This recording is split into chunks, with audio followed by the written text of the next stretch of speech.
बहुत पुरानी बात है। एक राजा के पास पालतू बंदर था।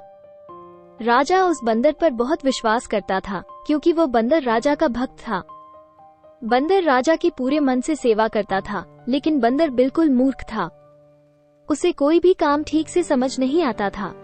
राजा जब भी विश्राम करता, बंदर उसकी सेवा के लिए हाजिर हो जाता था। उसके लिए हाथ पंखा चलाता था।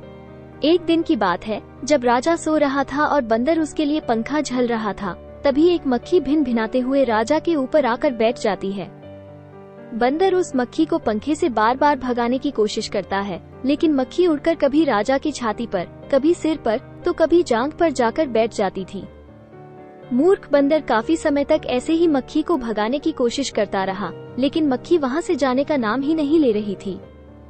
ये देखकर बंदर को क्रोध आ जाता है और वो पंखा छोड़कर तलवार निकाल लेता है। जब मक्खी राजा के माथे पर बैठती है, तो बंदर तलवार लेकर राजा की छाती पर चढ़ जाता है। ये देखकर राजा काफी डर जाता है।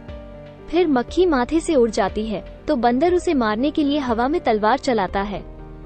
इसके बाद मक्खी राजा के सिर पर जाकर बैठ जाती है, तो बंदर के तलवार से राजा के बाल कट जाते हैं और जब मूंछ पर बैठती है, तो मूंछ कट जाती है।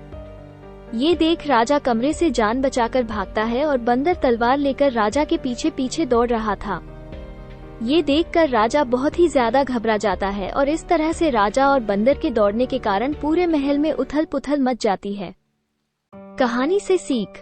इस कहानी से यह सीख मिलती है कि किसी मूर्ख को ऐसा काम ना सौंपे जो बाद में आपके लिए ही खतरा उत्पन्न कर दे, और कहानी यहीं पर समाप्त हो जाती है।